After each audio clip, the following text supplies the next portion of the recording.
presented by Gainesville Mechanical. Now from the Northeast Georgia Health System studio in downtown Gainesville, here's Martha Zoller on AM 550 and FM 102.9 WDUN. Always here, always local.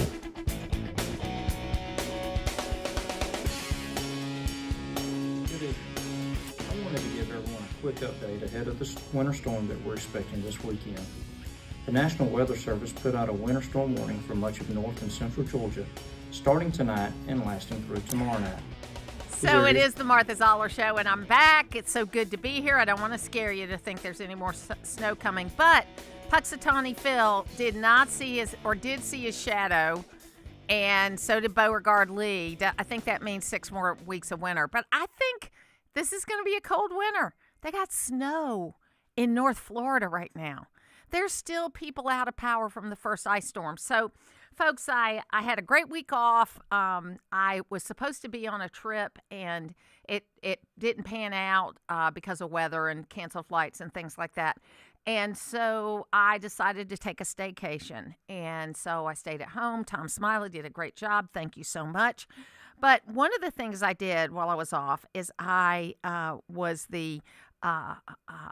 helping out with the fundraising at my sister's place. And for this week on my Substack rebrand of the Best of the Martha Zoller Show, I did include the interview that I did with Angie Brooks about my sister's place. And it's something I thought about a lot this week. Look, we know there's a lot of bad things going on in the world, but I would argue this, and I'd love to know what you think about it. I would argue that it's not any more bad things that have been going on in the world than any other time that we've ever lived. But we know about them because of this thing we hold in our hands and this telephone and the news agencies and the social media and more and more and more. I'm seeing, don't let your kids get on social media or even have screens. Look, I've got grandkids that are halfway grown up now. And I understand more that, don't let them be on individual screens any more than you absolutely have to, okay? Because there's a difference between you sitting as a family and everybody picking a movie to watch. Like we watched with my grandkids a couple of weeks ago, The Sound of Music. And it was so funny. I met my granddaughter at Ink Museum on Friday. And we were at lunch and we were talking. We had a great time. And that's a whole morning. They're not on screens because you even have screens at school. Okay. And she says, you know what, Oma? None of my friends have ever heard of The Sound of Music. Well, of course not. Because it's not, we think we got to let our kids watch whatever the hot commercial or cartoon of the day is. It was Barney when my kids were coming up. Okay, so I'm aware of that. I was guilty too. But you've got to balance that as much as possible. And so I picked The Sound of Music, and I've got a whole lineup now of classic movies that I love that are musical and have children in them that we're going to start watching when our grandkids come to visit, if it's bad weather or something like that. And we're going to all sit there and watch it together. We're going to sing and dance around the living room, to The Sound of Music or to Mary Poppins or to My Fair Lady or to something like that because it's important. And there's this trend on X, which I know I'm talking about not watching social media, but there's this trend on X of kind of cool teenage high school boys that are talking about the great literature that they're reading. And it's very cool. It originally was on TikTok because X has kind of become what old people do now. It's like what Facebook started out as the young people. Now it's the old people and everything. Instagram's gotten older. Now X is getting older. And now what the kids are on is TikTok. And I'm sure there's something I don't know anything about that they're on. But it's a great list of things. And I sent it to both of my children that had children that, hey, this is great. If you can keep kids reading books. And that's what I did this week. I watched TV. I mean, I'm not anti-TV, okay? But I pulled out books I haven't read in a while. I tried to keep my life quieter this week. But I was doing the thing for my sister's place on Thursday night. We were raising money for a great cause of helping homeless women in our community. And I talked about it during my remarks, and it's something I've been kind of bubbling up with over the last few months. We can't fix what's going on in most places in the world, but we can help out a good charity in Gainesville or in Lula or in Sauté. We can do things in our own community because unfortunately we do know everything that's going on in the world, and we really have no power over any of it except for what's happening in our own neighborhood. So I think the solving all of this is being more involved in a community. I was talking to one of the teachers at Inc. that had traveled with these kids, and she's a 20-year kindergarten teacher. God bless her, okay? So she's seen a lot. And we've had a lot of debate on the State Board of Education about the literacy bill that was passed a couple of years ago, and I think it's important, and what kind of screeners we use. And my big concern about a screener a lot of folks are using is that we label, we have to balance with kids the balance between labeling them early on something they really don't have. Maybe they're just a slow developer. Maybe, a lot of times boys develop a little later than girls do, so they don't start doing well in reading or alphabet or other first grade things until the second semester. I can't tell you how many teachers told me that with my own children, and they're all doing fine. So you've got to find this balance between labeling kids too young and missing a diagnosis that you could help them with. Those are the things you have to balance. So you've got to find that right thing. And I asked her, I said, I know there's a lot of technology that you guys use in classrooms now. What do you think about that? And she goes, I'm undecided. There are certainly opportunities for things, but there's nothing that replaces a teacher that's going to interact, a teacher or a parapro that's going to interact with your child face to face, who's an expert in that age group, to see what's going on. And we're getting away from that, folks, and I'm worried about it. I've been the vocal person on the school board. I've had some of these groups that are so invested in these screeners be really mad at me. And I'm okay with that.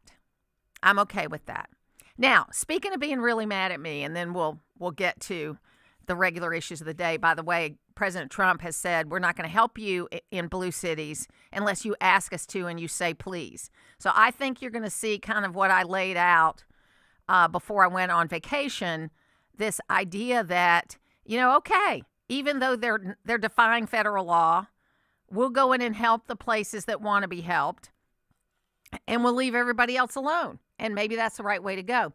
But I had this gentleman, and I use gentleman in a stretchy way, that a couple of weeks ago when I was on the Georgia gang, we had, it was leading into the King weekend, and I do believe that Martin Luther King Jr. is one of the best people that ever came out of Georgia. May be the best. I might have said he was the best. Because of what he accomplished. He was not a perfect person. And I'll say what John Meekum said about Thomas Jefferson, is that you people are trying to put 20th century values on Thomas Jefferson, and John Meekum said, what else do you want from him? He constructed the greatest document that has ever been written on an idea of government. Government that's not about being born into it, having a caste system, any of that. It's about an idea. What more do you want from him? And I would say the same thing about Dr. King. So this guy writes into Channel 5.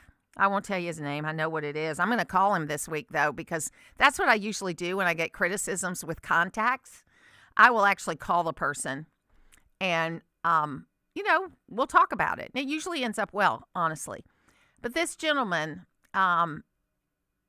with a lot of misspelled words, said what a horrible person I was, that I said, that I didn't really know who Martin Luther King Jr. was, and that I shouldn't have said that. And I was wearing a Star of David, so why should I have an opinion on anything?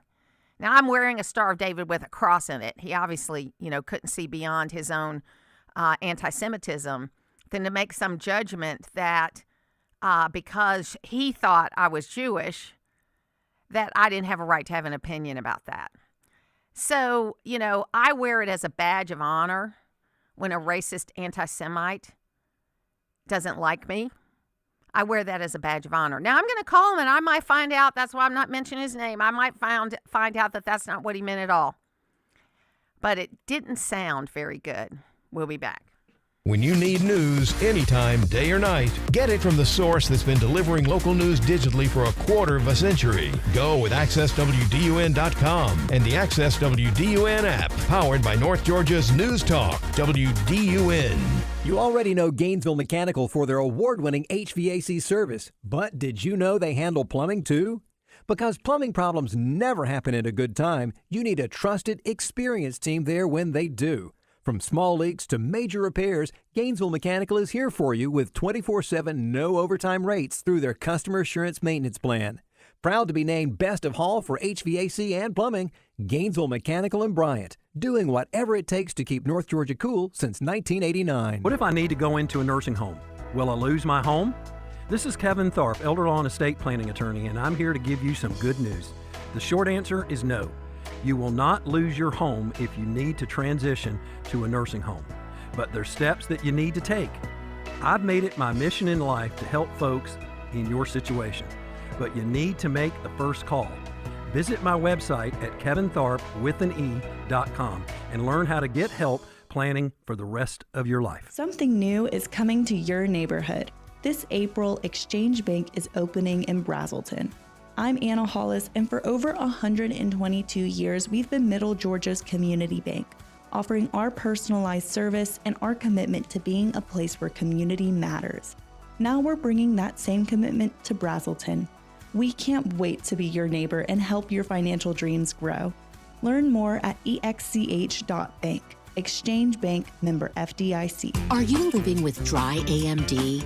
If so, you could be on the road to geographic atrophy, or GA, a condition that leads to retinal cell death and permanent vision loss. But with Izervay, you can slow it down, get it going slower. Izervay slows GA progression by targeting a key source of retinal cell death, which may help preserve your vision longer. Izervay, or Avastin Captid Pagel, is a prescription eye injection used to treat GA. Don't take it if you have an infection or active swelling in or around your eye. Izervay can cause eye infection, retinal detachment, or increased risk of wet AMD. Izervay may temporarily increase eye pressure. Your vision may be impaired after an eye injection or exam. Don't delay. Ask your doctor about Izervay today. Izervay gets GA going slower.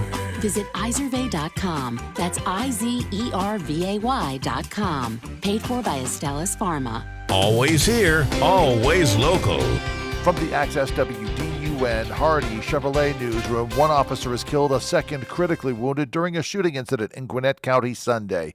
Details at Access WDUN and coming up on North Georgia's News Talk. It's the Martha Zoller Show, presented by Gainesville Mechanical. From the Northeast Georgia Health System studio in downtown Gainesville on AM 550 and FM 102.9 WDUN.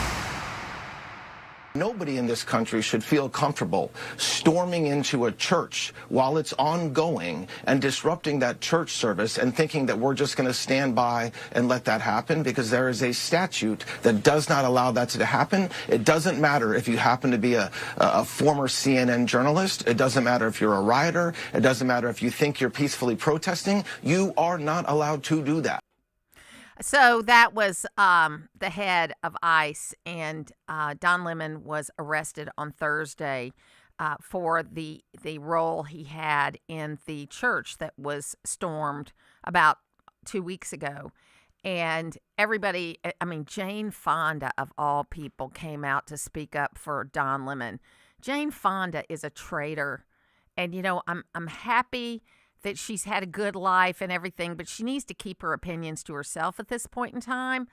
And, you know, I'm an associate member for the Vietnam Veterans of America, and I'm also an adjunct member for the Disabled Veterans of America. And let me tell you something. Those men have not forgotten what she did in North Vietnam. Okay, and she sort of gave this half you-know-what apology about 20 years later, but it wasn't real, and she still thinks she knows things.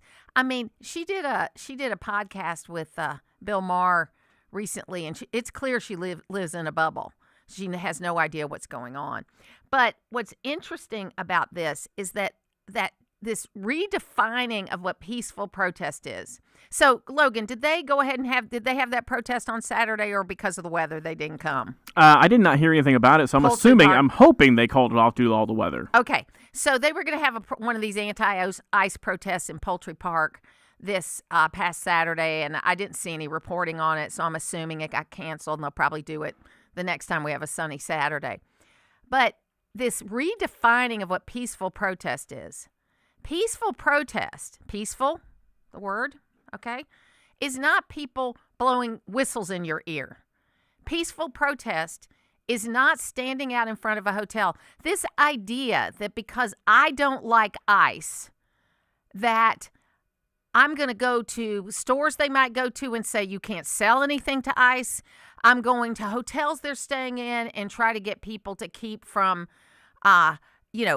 letting ICE people stay there. So not only do you have to agree with us, but you have to keep people from making a living and keep people from being able to do what they want to do. So in this particular instance, Don Lemon went to organizational meetings of the group that was going to do the protest. And to be fair, a real journalist would have a conflict because, yes, you want to know the backstory of stuff, but then how far do you go if there's a protest as far as participating, okay?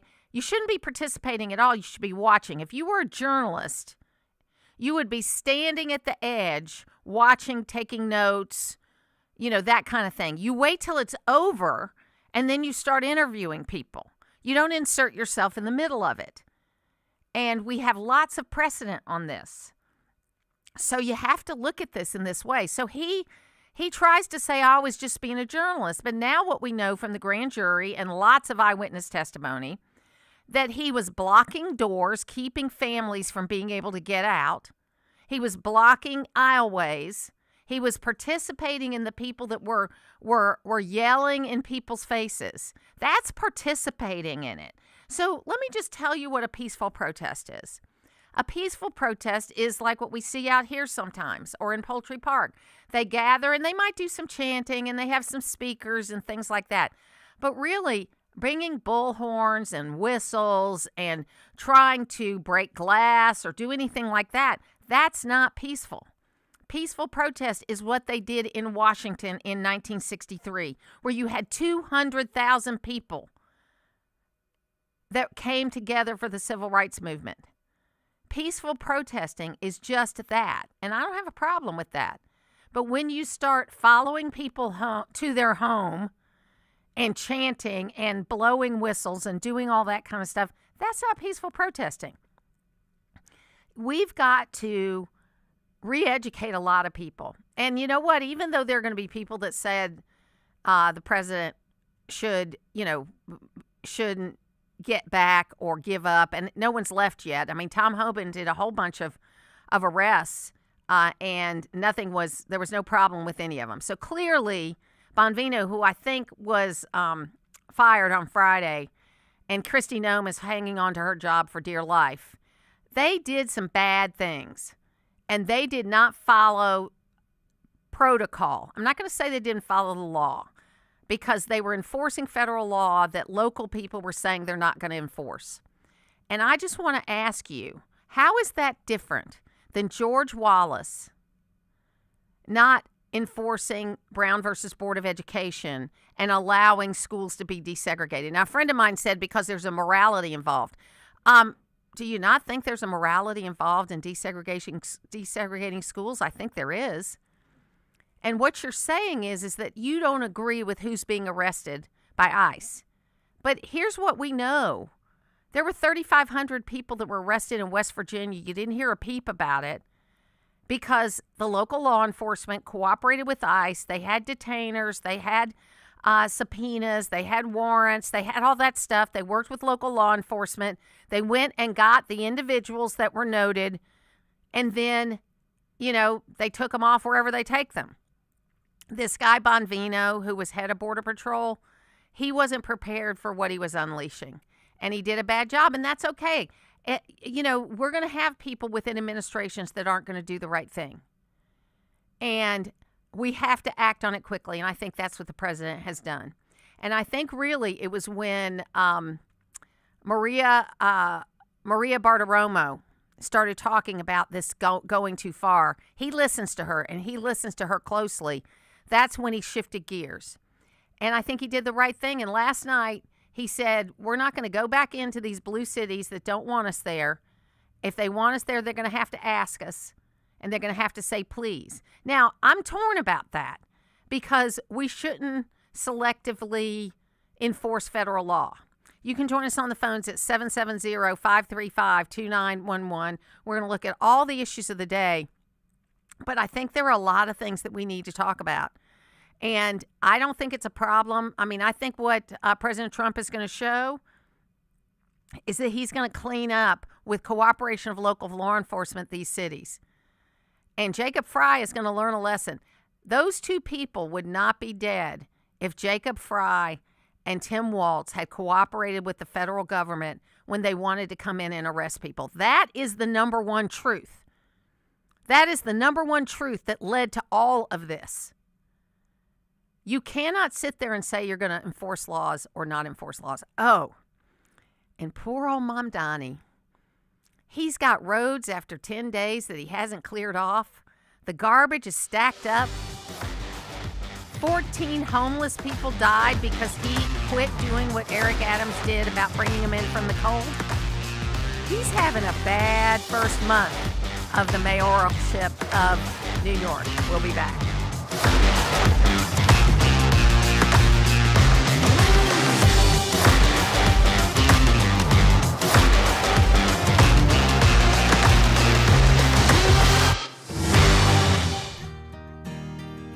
Has being aimless ever put you at your wit's end? Hi, this is Whit Martin, pastor of Asbury Chapel. There are times in life when we feel aimless, living like we're just wandering through each day and wondering what it is that we should be doing. It's a feeling that means we're searching for purpose, like there's something we know we should put our hands to. The Bible says in Ephesians 2:10, "For we are His workmanship, created in Christ Jesus for good works, which God prepared beforehand, that we should walk in them."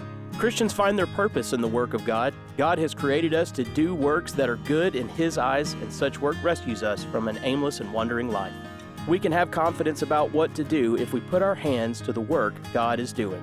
If we will search the Scriptures and learn the ways of God, we'll always be able to engage the work of God, driven with purpose and peace about who we are and what we should do. And that is Wit's End. Asbury Chapel invites you to learn more by joining us at 758 Main Street or visit asburychapel.net for more info. Hey, Daddy, what's in a crawl space? That's a good question, Annie. I'm Cody Lovin with Crawl Space Medic. Musty smells, dampness, and sagging insulation means your crawl space or basement might need some attention.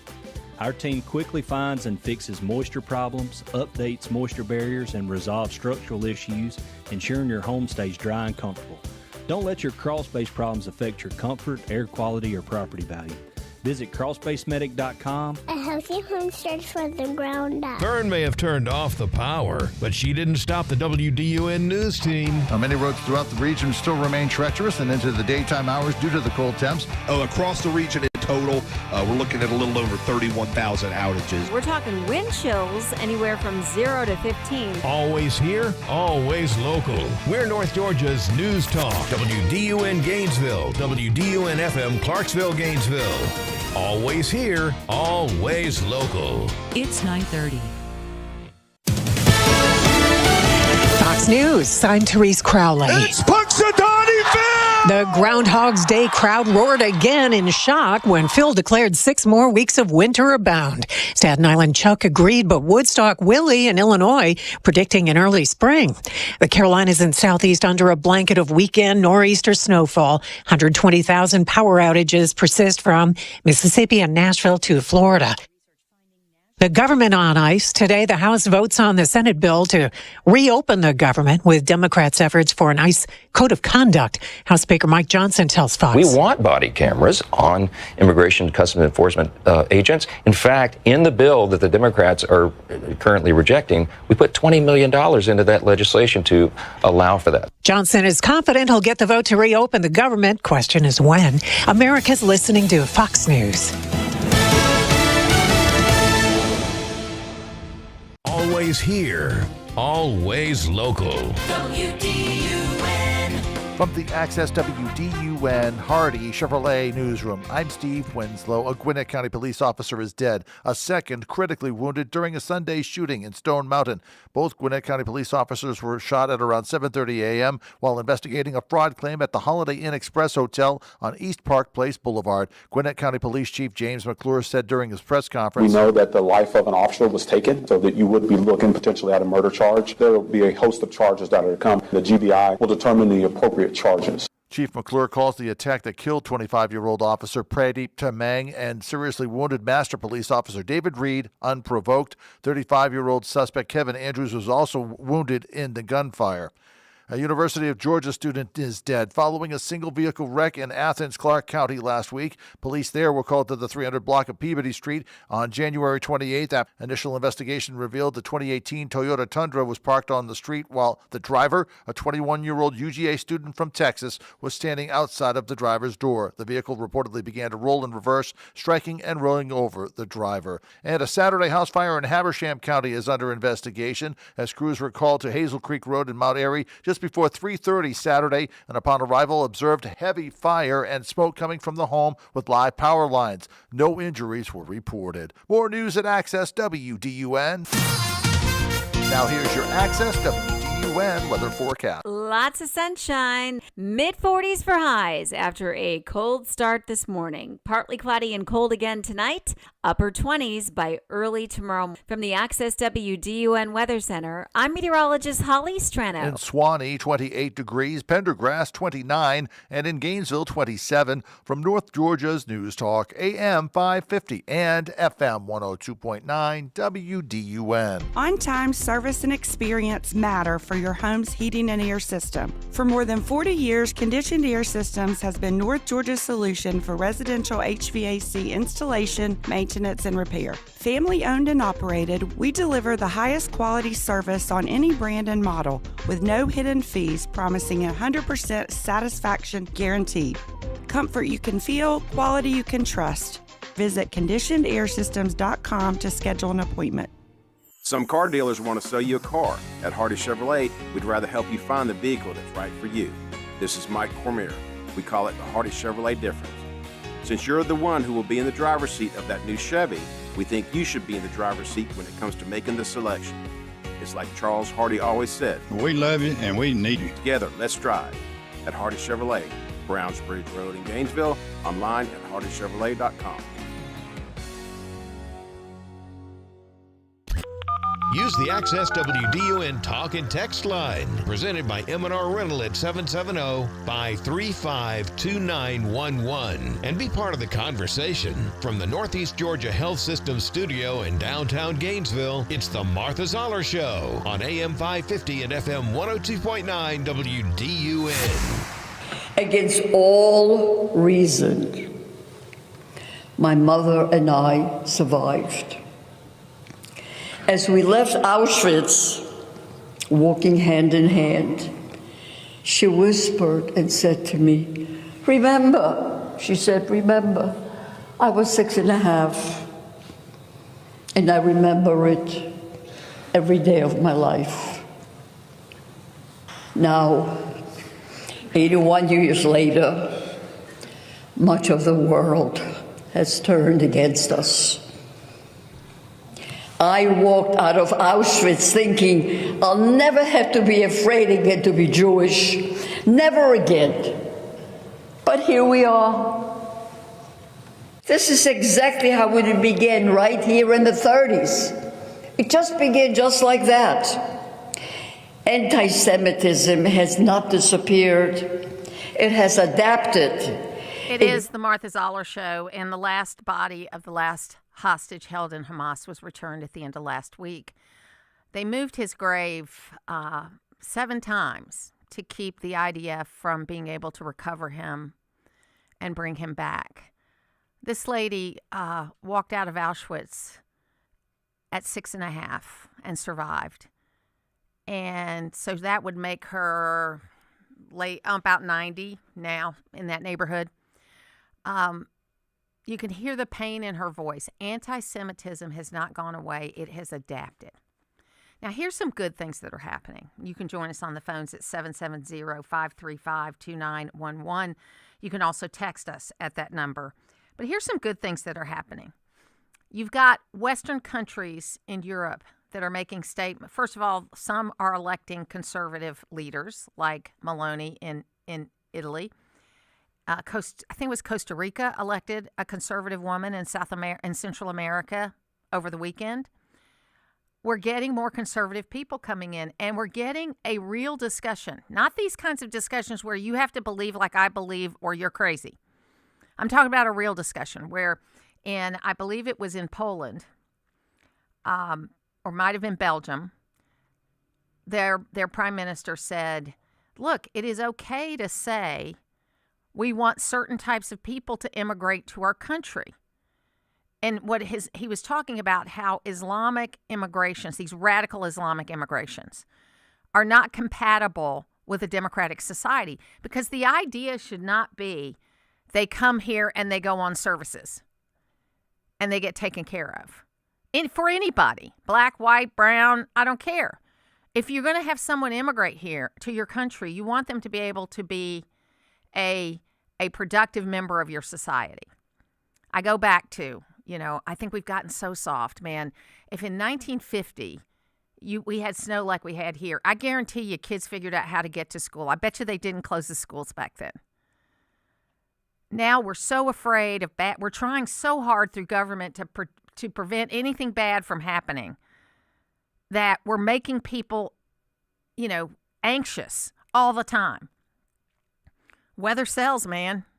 Weather sells. But we've got this situation where you want people that are compatible. I go back to the ship's registry when my grandmother came into the United States in 1903, and she was from Germany. And you know what? We were crazy back then. Okay, we thought that Italians and the Irish and the Germans were different people than the rest of the Europeans. We thought they were a different race. Woodrow Wilson was a horrible, horrible racist. Okay? And he was part of the Margaret Sanger movement. He was a eugenics person. He was a very smart Princeton academic. Does this sound familiar? But he was a horrible racist. Okay? And he was a president for 6 years. He had a stroke, and his wife was president for the last 2 years. We just didn't know it.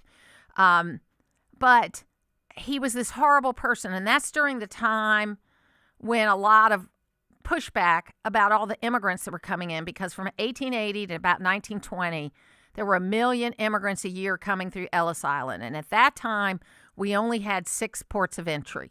So if you didn't live close to the Northeast, you probably didn't see many of these immigrants. Some came south, but not that many. We had our own problems in the South in 1920. He showed Birth of a Nation at the White House for a screening. These people want to say that Donald Trump does all these horrible things. But you had the President of the United States showing a movie that glorified the Klan in the White House in the teens, I don't know exactly what year it was, whenever Birth of a Nation came out.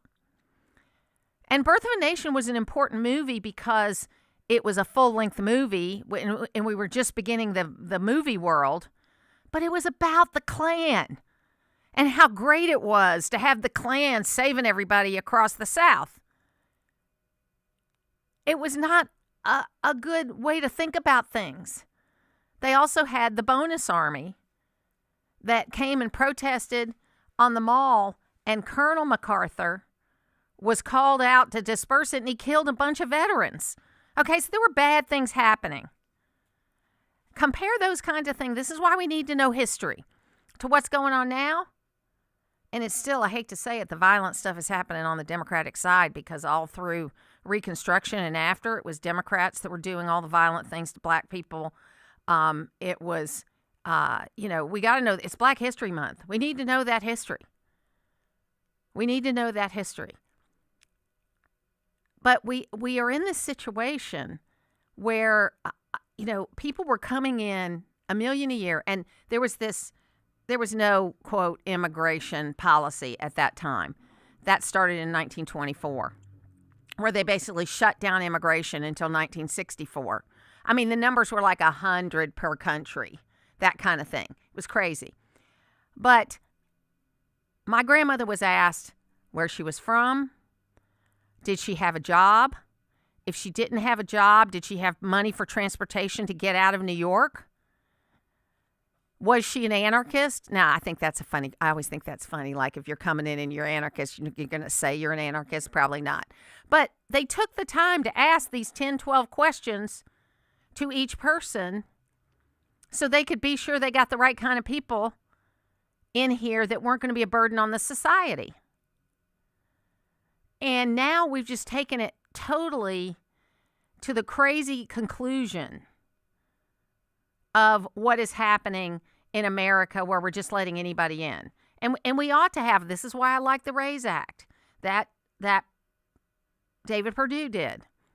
And what the RAISE Act does, and now we've secured the border, we could do the RAISE Act. You reduce the overall green cards to about 700,000. You take those 400,000 green cards a year and you clear out the backlog of green people that are waiting for green cards that have gone through the process. And then you go from a totally family-based immigration plan where you can bring aunts, uncles, cousins, grandma, grandpa, everybody, and you don't know what their skills are, you don't know if they're literate, you don't know anything else, to a merit-based where you get points for certain things. Things like, can you speak English? Do you have a skill? Whatever it is. And there's points, and then we use a point system. Australia does that. Canada does that.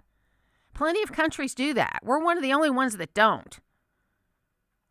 So you do that, and you get a group of people that are going to be contributors to the society, not detractors from the society. And there's nothing wrong with us demanding that. There's nothing wrong with us demanding that. That's not racist. People, that's another thing. People use words, about racist, and they use them and they don't understand what it meant. They don't understand what it means. But there's a lot of things that happened while I was gone. I'd love to hear from you about what your concerns were. Also, because of the raid on Fulton County and the election stuff, the great work that's being done at the legislature on taxes got overshadowed. But I want to tell you, sometime this week, we're working out the dates and times. Greg Dolezal, who is running for lieutenant governor, but more than that, he is a very knowledgeable person about all the election fraud accusations, and he's not crazy like some of these people are. And I'm not very much in favor of all this looking back. Okay, I think y'all know that about me. I think we got to accept that there were 4 elections plus at least 4 elections that there were problems with. 1896, 1920, 1960, 2020, and 2005. There were problems, and probably the outcome was monkeyed with. But there ought to be, but we fixed things. We have fixed things. And now we have a more secure election. But let me just give you, for anybody who doesn't know, the problem was not the electronic machines. President Trump was ahead by 3.5 million votes on the electronic machines. So if they were being fixed to make him look bad, they didn't do a very good job. The problem was, since 2006 in Georgia, we passed ID laws and we exempted absentee ballots. Karen Handel sat in our old studio when she was Secretary of State, and she said, Martha, what I'm concerned about is that we have created this loophole that Democrats are going to drive a Mack truck through someday when they figure it out. And that is exactly what happened. Now, if something that's shady that happens, that's within the law, if it's within the law, that's just abusing the law.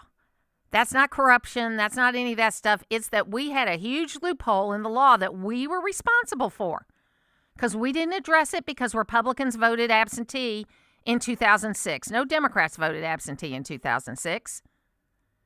Very few. It was 1% total.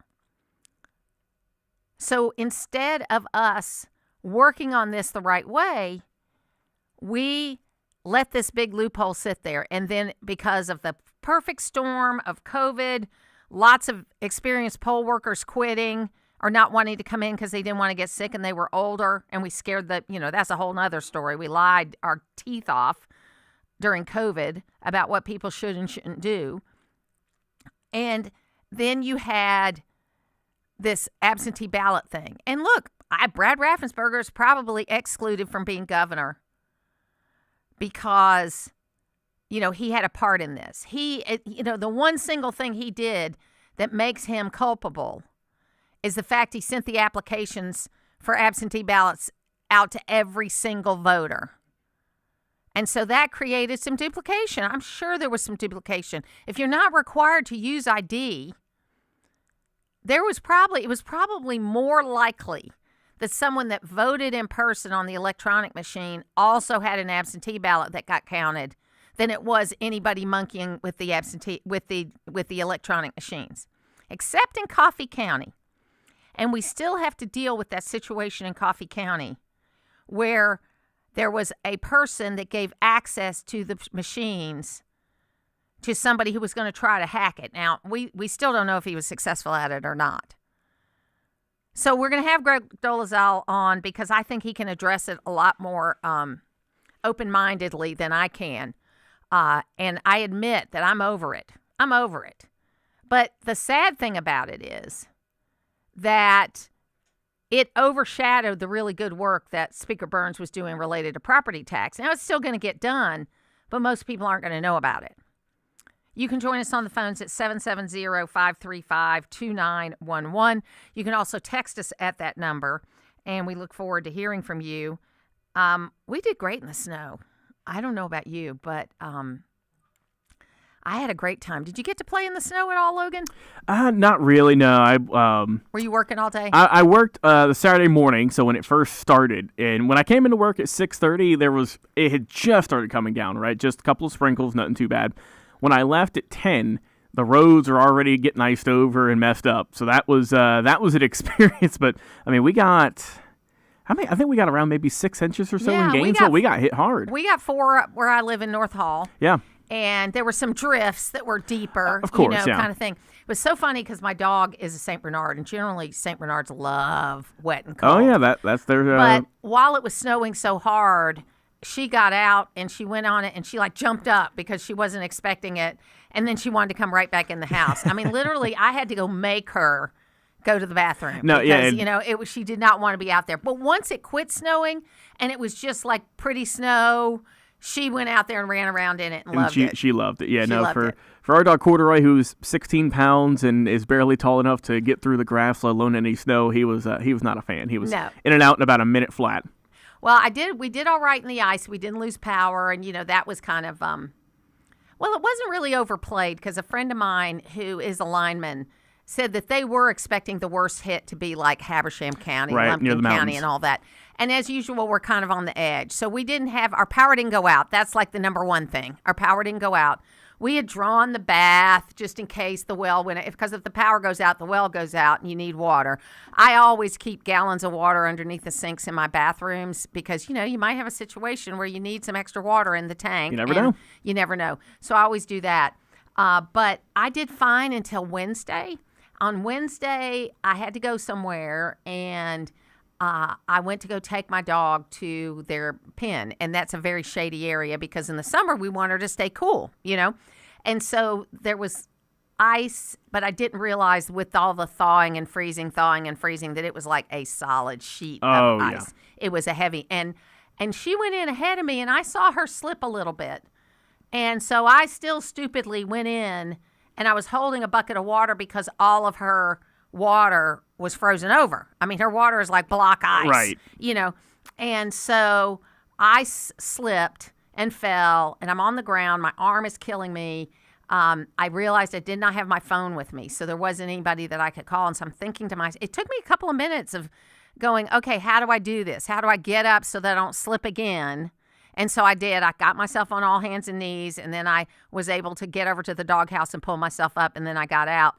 And I did not leave Sissy on, I did not leave Sissy on the thing. So anyway, you can join us on the phones at 770-535-2911. I need to take a break here, right? Yeah, let's go to a break. We'll be back.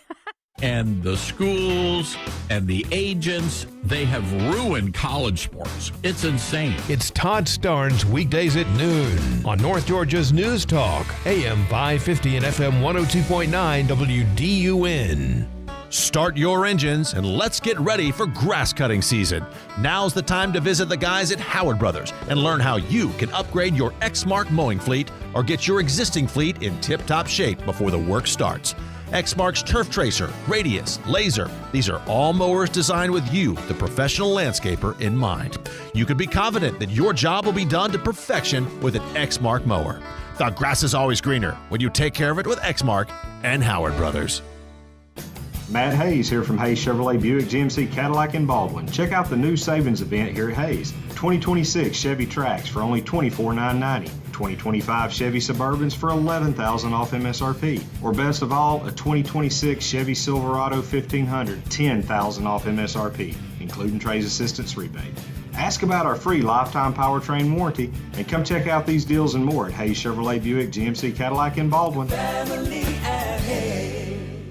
Hello, I'm Greg Beatles, president of Your Atlanta Falcons and also proud supporter of Eagle Ranch. My family and the Falcons have been involved with the ranch for many years.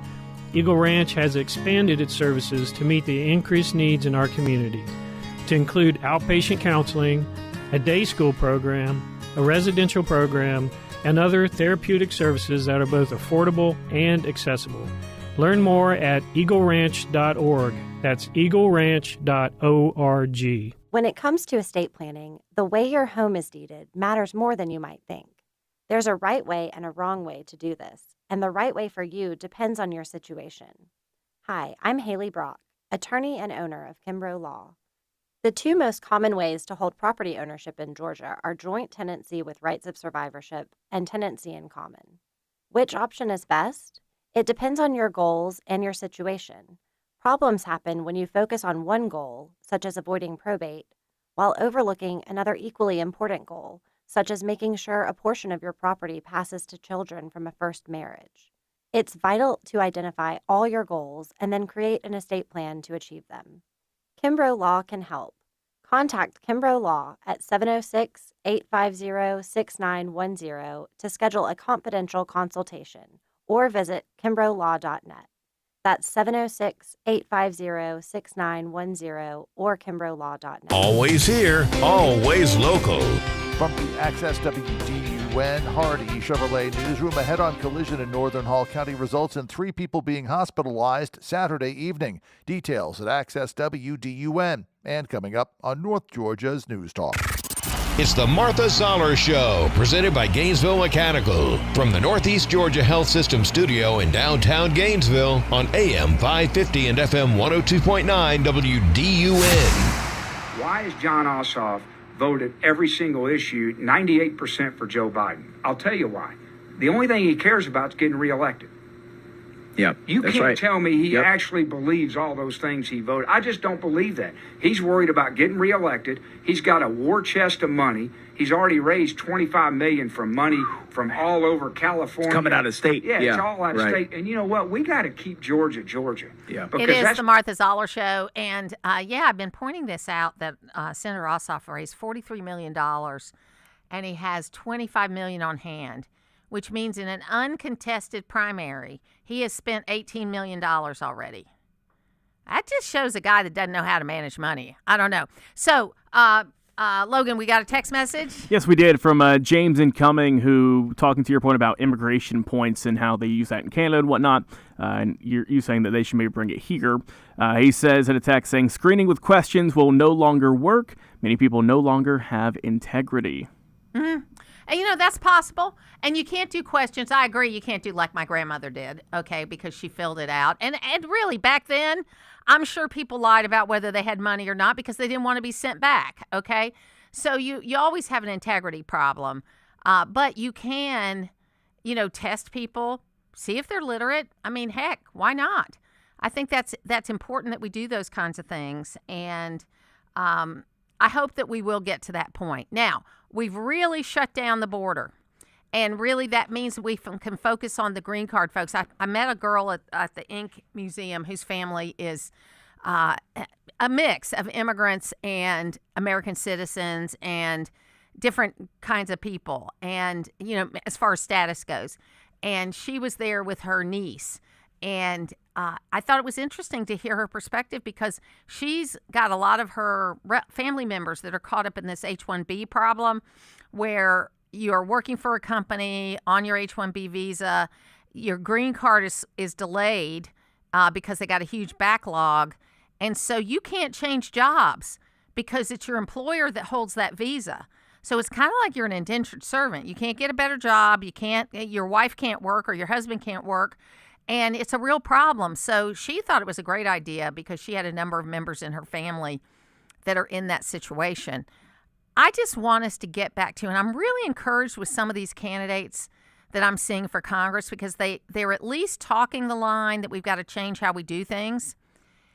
And we do need to. And, we haven't talked about the government shutdown yet, but the government shutdown is going to be a blip because 75% of the government's open. It's a very small part that got shut down because most everything got passed. But, I think that the people like Hakeem Jeffries and Chuck Schumer, they're not the real world anymore because they think that they should use legislation as a weapon instead of a way to solve problems. We'll be back on Zoller Show.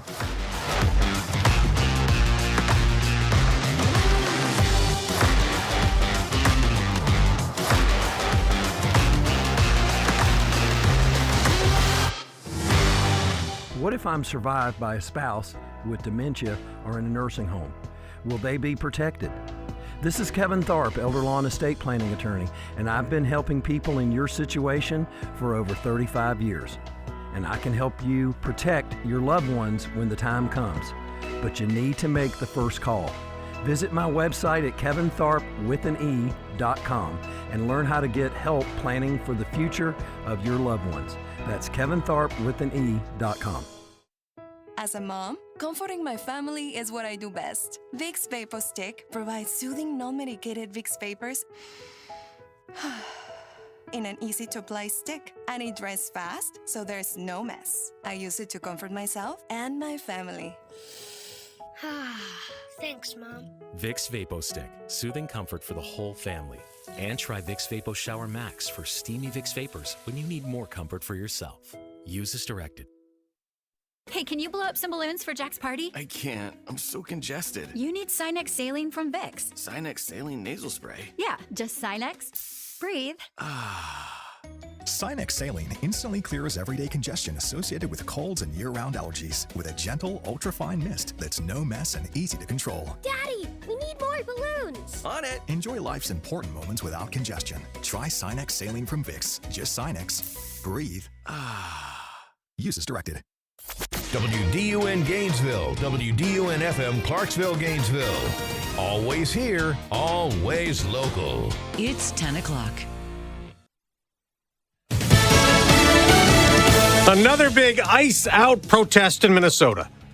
I'm Dave Anthony, Fox News, and this one targets Target. Ice out! Ice out! Ice out! They're demonstrating outside the retailer's headquarters on the new CEO's first day as they demand Target stop allowing immigration agents in their stores and parking lots as Democrats keep demanding ICE be reformed. House Minority Leader Hakeem Jeffries tells ABC's This Week. We need to make sure that there are complete and independent investigations so that when ICE or DHS agents break the law, they are held accountable. A fight over funding Homeland Security has partially shut the government down as Republicans try to approve by tomorrow a Senate compromise, giving DHS only 2 weeks of money while funding the rest of the government through September. Things could get pretty messy here on the Hill today, as House Republicans may have to advance this package of government spending bills without any help from Democrats whatsoever. Now, the first thing that House Republicans have to do is pass a complicated procedural vote known as a rule. That has to pass in order to get an actual vote on these funding bills on the House floor. Now, that procedural vote is going to be a whole lot easier said than done. Fox's Bill Maluzhin. The Republican House majority may get even smaller today, 218 to 214, if Christian Menefee's sworn in after the Democrat won a special election Saturday for a vacant seat in Texas. As American ships move to the Middle East following President Trump's threat to take action over Iran's nuclear program and the deadly crackdown on protests, Iran's supreme leader says that could lead to war. We are not the instigators, and we do not seek to attack any country, but the Iranian nation will deliver a firm blow to anyone who attacks or harasses it. The president responded, we'll see if he's right, if Iran doesn't make a nuclear deal. It's Groundhog Day, and after all the snow and ice and frigid cold, it appears we won't get an early spring. 6 more weeks of winter abound! That was after Punxsutawney Phil saw his shadow this morning at Gobbler's Knob in Pennsylvania, where the wind chill was below zero. America's listening to Fox News. Always here, always local. From the Access WDUN Hardy Chevrolet Newsroom, I'm Steve Winslow. A Gwinnett County police officer is killed. A second is injured in a hotel attack over the weekend. Gwinnett County Police Chief J.D. McClure says this happened as 25-year-old Officer Predeep Temeng and Master Officer David Reed were questioning a suspect, Kevin Andrews, about a report that he had allegedly rented a room Sunday morning fraudulently at the Holiday Inn Express. He says during the questioning, Andrews opened fire. Officer Temeng was fatally wounded. He died at Northside Gwinnett Hospital. Officer Reed was hit several times and is listed in serious but stable condition as of last report. Andrews is also in stable condition from his injuries. McClure says that Andrews has a lengthy record of violent crime convictions. The Athens-Clarke County Police Department says a University of Georgia student has died after being run over by a truck last week. WDUN's Lawson Smith with more. Police responded to the 300 block of Peabody Street on January 28th just after 7:30 p.m. A 2018 Toyota Tundra was parked along the street while the driver, a 21-year-old UGA student from Austin, Texas, was standing outside of the driver's door. The vehicle then reportedly began to roll in reverse, striking and rolling over the driver. The truck also hit an unoccupied vehicle and only came to a stop after rolling into a tree. The driver was transported to a nearby hospital for his injuries but died on January 30th after his condition worsened. A head-on collision in northern Hall County results in 3 people being hospitalized. WDUN's Brian Perkle has details. The Georgia State Patrol says the crash happened on Old Cornelia Highway and shut down the roadway for roughly 45 minutes. 63-year-old Marissa Broom of Gainesville failed to yield to oncoming traffic while turning off the roadway and was struck head-on by 52-year-old Jorge Romero Burciaga of Gainesville. Both drivers, along with Broom's passenger, 64-year-old Kathy Holsey of Cornelia, were transported to the hospital for treatment. No word on any charges being filed. And a Saturday house fire in Habersham County remains under investigation. Officials with the Habersham County Emergency Services said the crews called to the Hazel Creek Road area in Mount Airy just before 3:30 p.m. And upon arrival, crews observed heavy fire and smoke coming from the home with live power lines on the garage and a partial roof collapse. All residents evacuated prior to the crew's arrival, and the scene was cleared before 7:30 p.m. No injuries were reported. More news at Access WDUN. Now here's your Access WDUN weather forecast. Lots of sunshine. That's our plan this Groundhog Day Monday. Mid-40s for highs. Partly cloudy and cold again tonight. Upper 20s by early tomorrow morning. From the Access WDUN Weather Center, I'm meteorologist Holly Strano. In Ellijay, 26 degrees, Sugar Hill 30, and in Gainesville 29. From North Georgia's News Talk, AM 550 and FM 102.9 WDUN. This is Cal Cooley with Electronic Sales Company, and joining me today is Charlie Bramwell, Director of Interactive Neighborhood for Kids, better known as INC around here. when we help move your burglar alarm, fire alarm, cameras, and all the other things. I had no idea how impressive and big Inc. has become. Where's your new location? We moved to Oakwood, the center of Oakwood. Got anything special coming up? Yes, sir. We have several new exhibits coming in within the next month or two. The Department of Transportation is putting in some roads for us. We're talking to the FAA about bringing some monitors in so kids can actually see real-life flights. We have an extremely nice train exhibit. And yesterday, we was donated a train console from an actual train. We're going to refurbish it and put it next to the train exhibit so kids can actually be the train conductor and move levers and valves. I am so excited. Everybody, you need to go down there to Inc. in Oakwood. Your community partner in protection, Electronic Sales Company. See them today online at electronicsalesco.com. Talking about the issues that affect you most. It's the Martha Zoller Show, presented by Gainesville Mechanical. Now from the Northeast Georgia Health System studio in downtown Gainesville, here's Martha Zoller on AM 550 and FM 102.9 WDUN. Always here, always local.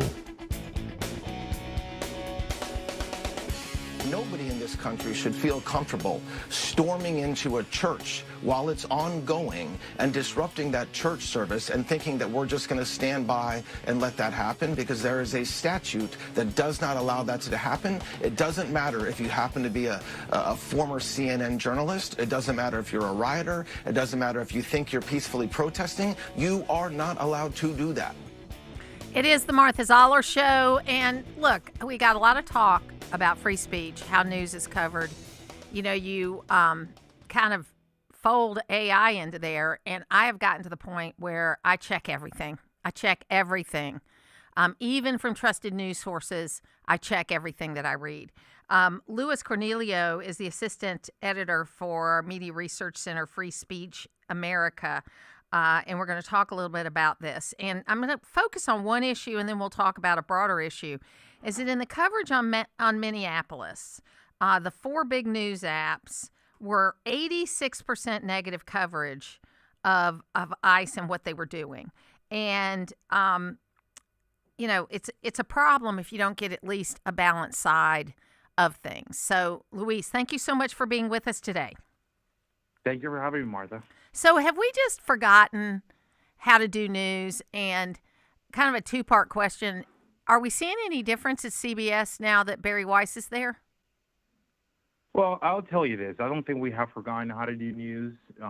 One of the themes that we actually discovered when we were doing this analysis is that it appears that the bias appears to be made on purpose. This is coordinated. The bias against conservatives and right-leaning sources is systematic across the big four news app.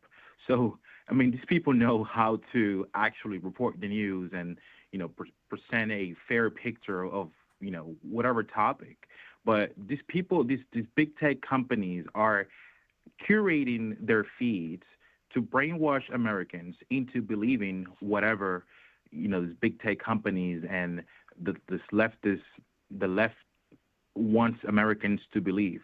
And that's exactly what we discovered in their coverage of the Minneapolis and Minnesota anti-ICE riots. You know, like you mentioned, 86% of the headlines promoted across the big four news app for 15 days were either negative or stripped out of critical context about ICE operations in Minnesota. You know, and then to answer your question about CBS, you know, Barry Weiss she has a tough fight.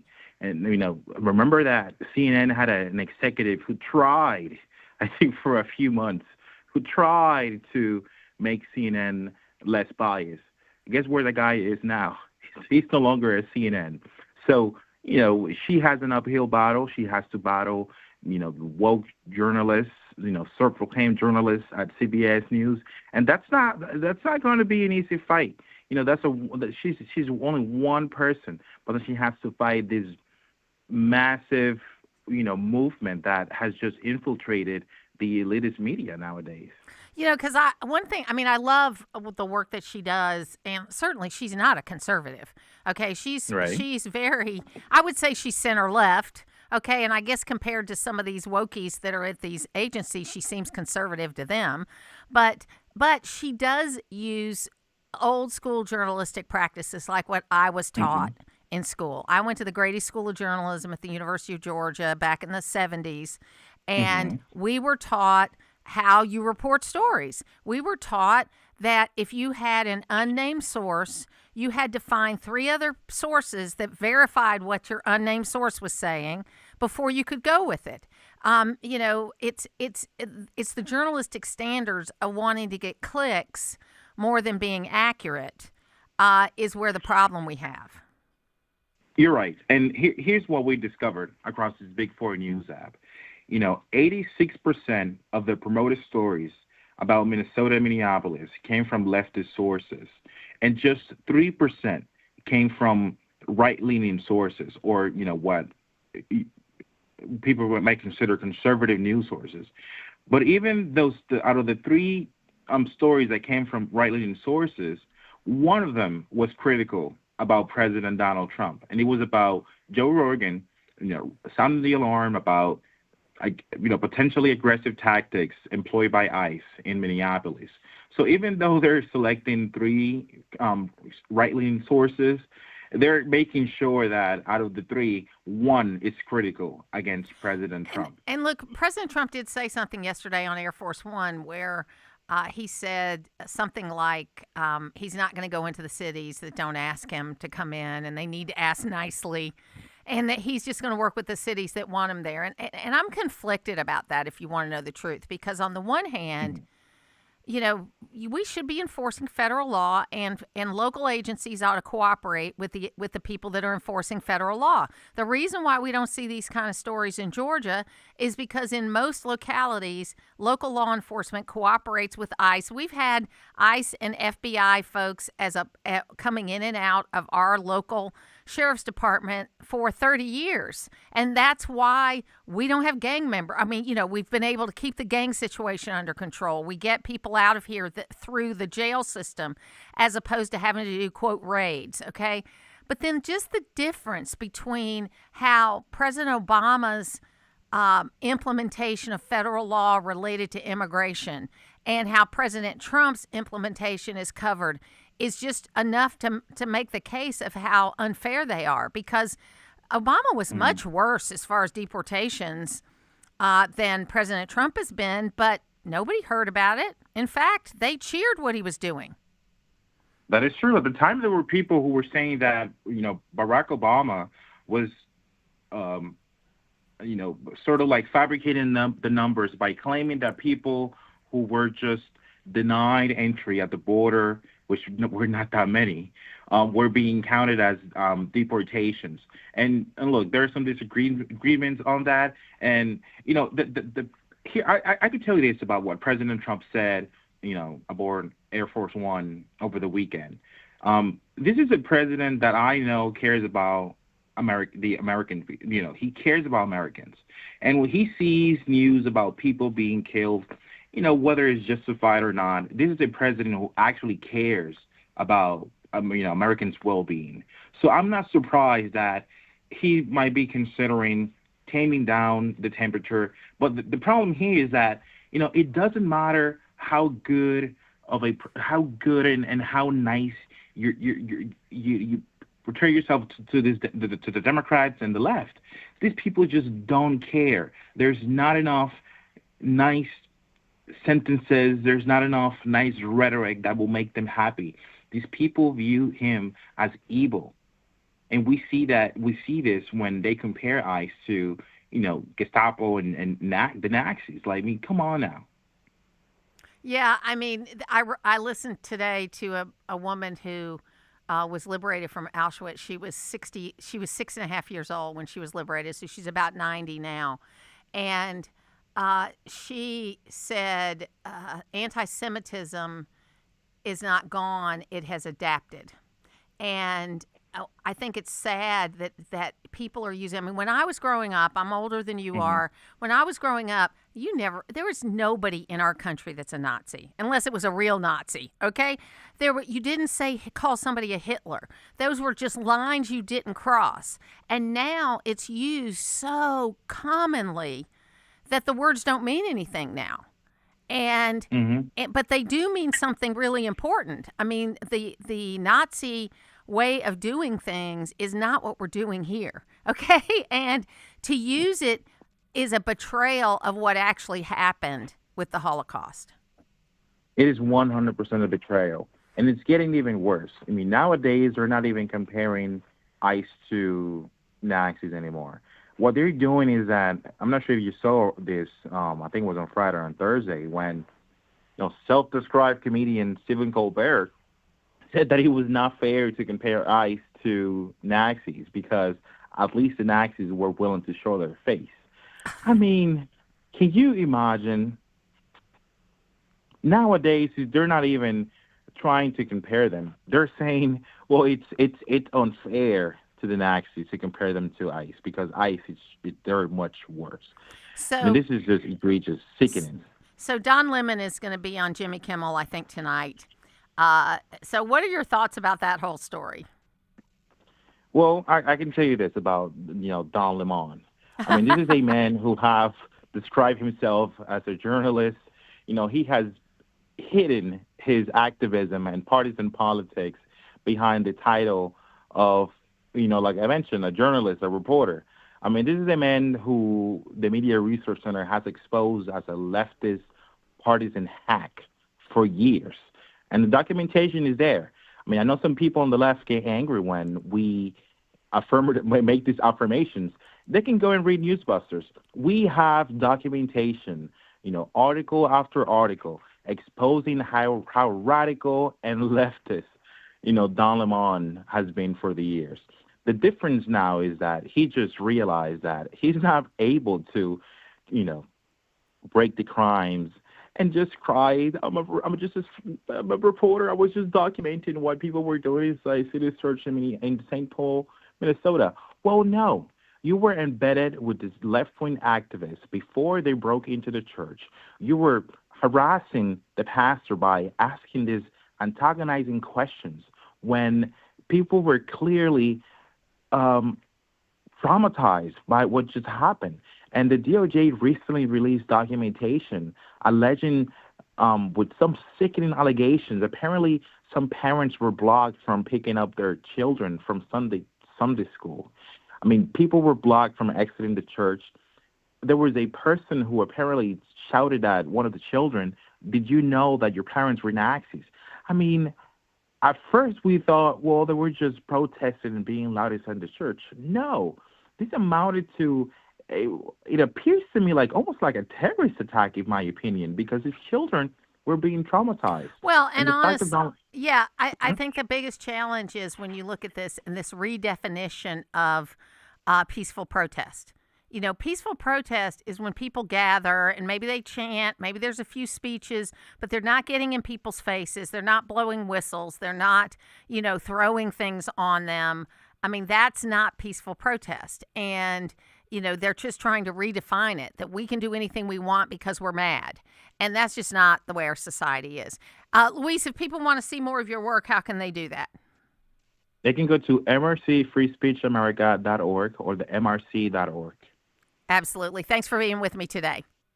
Thank you so much. We'll be back.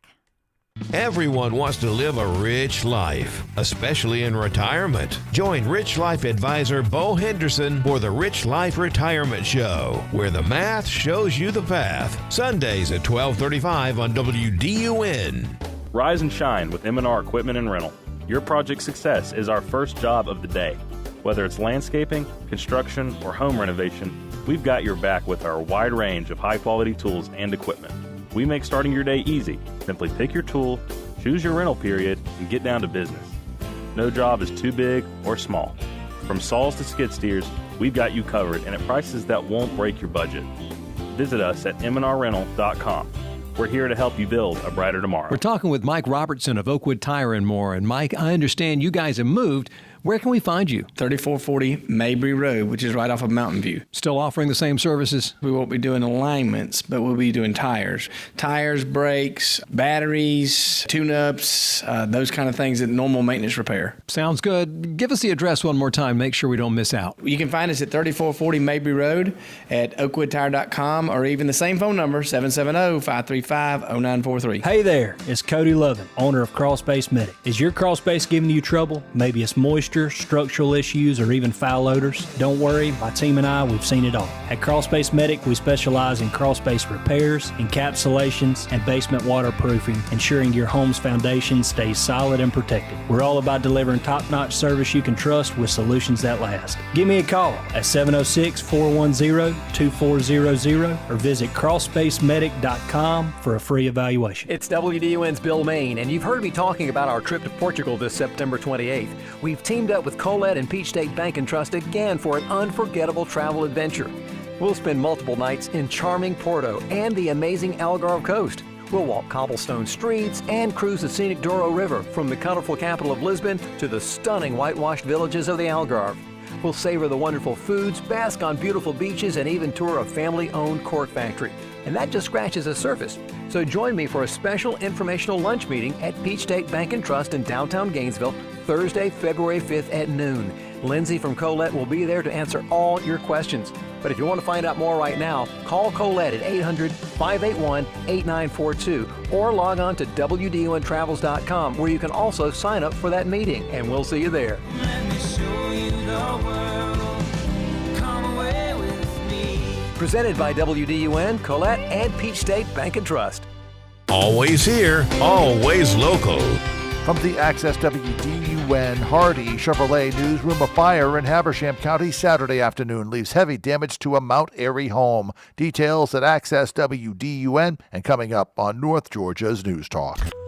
Use the Access WDUN Talk and Text line, presented by M&R Rental at 770-535-2911, and be part of the conversation. From the Northeast Georgia Health System studio in downtown Gainesville, it's the Martha Zoller Show on AM 550 and FM 102.9 WDUN. In the Declaration, Thomas Jefferson is writing this, and he says, all men are created equal. But he owned more than 600 slaves during his lifetime. He had an obvious affair with Sally Hemings. I think 99% of the people who studied it would say. How did he get away with saying all men are created equal? Or why didn't he say all men and all women are created equal? And why did he say everybody was equal when he didn't think slaves were equal? Because he is a fallen, frail, fallible, sinful man, like all of us. I mean, maybe not you, but certainly me.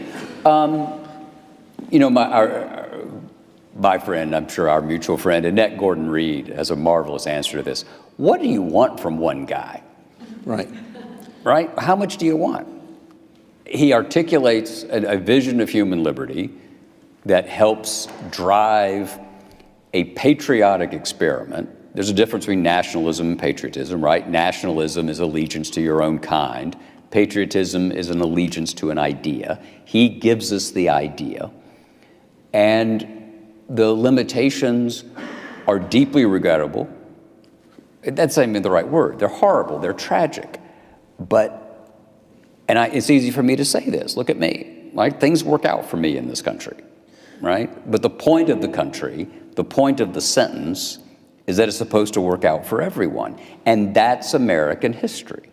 It is the Martha Zoller Show. That was John Meekum, and he made a really good point. I mean, people want to view historical figures, whether it's Christopher Columbus or Thomas Jefferson or, any number of people through 20th century or 21st century eyes. And sometimes they hold up, sometimes they don't. And to say, what more do you want from one man? It was a framework that has worked. It was something we worked towards. And it's a work in progress, but you know what?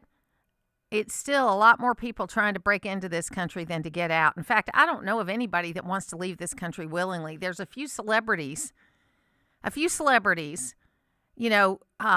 can afford multiple houses anyway, have houses that they live in and say, oh, I'm leaving America.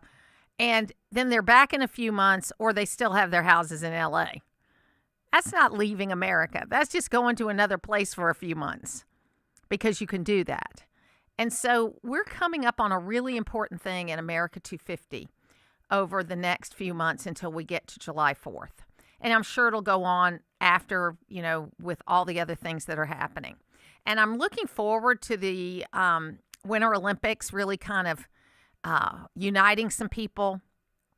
And I thought it was interesting that they were asking some of the people if they were embarrassed about what was going on in America. And they all said, no, I'm on the American team for the Olympics, and I'm proud to be here, and I'm proud to represent my country. Because let me just tell you something, folks, the world is not perfect. And John Meekum, I loved what he said, a frail and fallen and wicked man like me. We're all there. There's no perfection, even among the people that just scream, and because they are so certain that they know everything. That's why they have a hard time being happy. If you think you've got all the answers, but no one else will listen to you, that is very frustrating. That is very frustrating. I like a lot more having conversations with people and entertaining different points of view. And what's sad to me, really, is sometimes it's the people that are closest to you that think you've got the narrow viewpoints when really, no, you don't. You haven't been out in the world that much. People that should know you well. I had a conversation recently with somebody that I'd worked with for a long time, and they were like, wow, you really do really work hard. And I'm like, you've known me for 20 years. You didn't believe this? So we've got to be more open as a society and as a people to be able to talk to people that disagree with us and to be able to hear what they say. Doesn't mean you have to acknowledge it. And I got to tell you, just recently, I had a situation where someone that I didn't know I'd had an impact on called me up out of the blue and just wanted to thank me for what I did. And basically all I did was be myself. Listen, make her feel welcome, did the thing that I do, but that's what she needed at that time. And it made me feel really, really good that she was calling to tell me that, because I hope there are other people like that aren't taking the time to call me.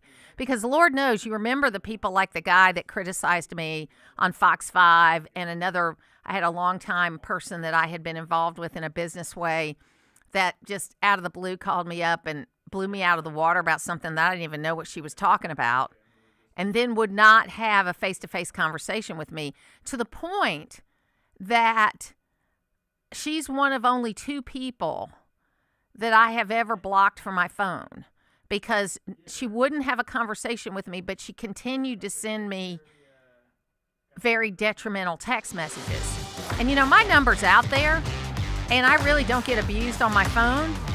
But if you abuse me and won't allow, because if you send me more than a paragraph of a text message, I'm going to pick up the phone and call you. Because you can't have conversations over electronics. We'll be back.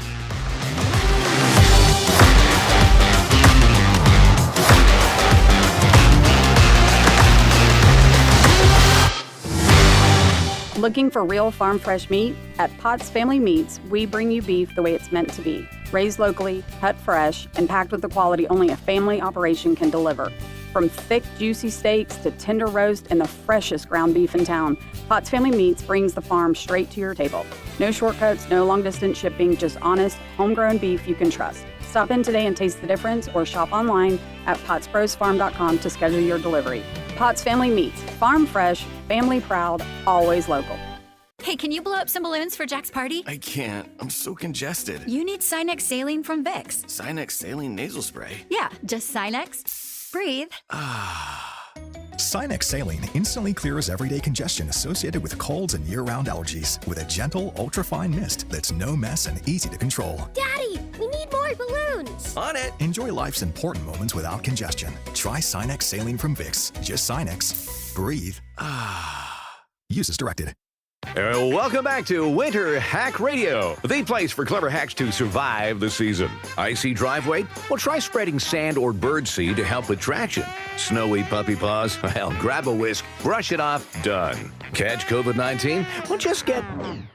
Actually, there's no hack for COVID-19. But if you test positive, prescription medications for COVID exist. Ask your doctor if they're right for you. Visit PfizerForAll.com to learn more. Sponsored by Pfizer. The contenders have been chosen. May with his hands under center, drops to his knee, and that's it. The New England Patriots are back in the Super Bowl. It's over. Seattle has won. The Seahawks are going to the Super Bowl. Super Bowl 60 coverage begins February 8th at noon on North Georgia's News Talk. WDUN Gainesville, WDUN FM Clarksville, Gainesville. Always here, always local. It's 10:30. Fox News, I'm CJ Papa. Anti-ICE demonstrators out in force this morning. What do we want? ICE out! When do we want it? Now! This outside a Target headquarters in Minneapolis, demanding the big box retailer will stop allowing federal agents in their stores and parking lots. A partial government shutdown underway, not expected to be as long as the one that ended in November. The first thing that House Republicans have to do is pass a complicated procedural vote known as a rule. That has to pass in order to get an actual vote on these funding bills on the House floor. Now, that procedural vote is going to be a whole lot easier said than done. That's Fox's Bill Maloogian on Capitol Hill. 6 more weeks of winter. The prediction from Punxsutawney Phil on this Groundhog Day. And 3 to 4 foot drifts on the Outer Banks of North Carolina and 6 to 8 inches of snow. That's Fox Weather's Mike Seidel along the North Carolina coast. America's listening to Fox News.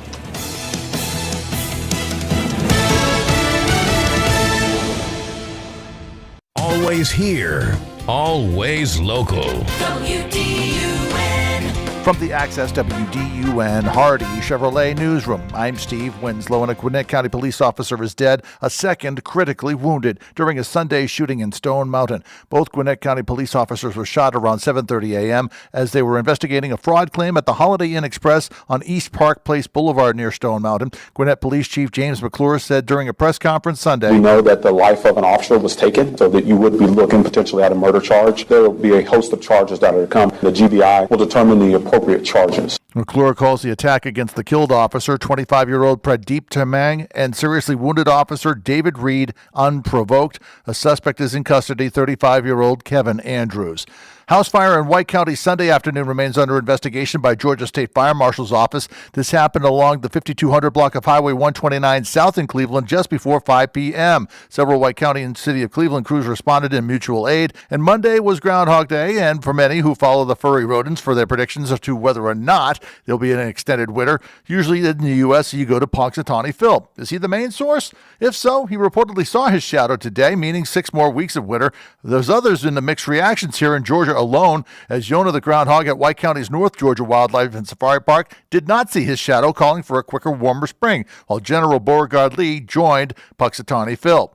Who do you follow? You'll find more news online at Access WDUN.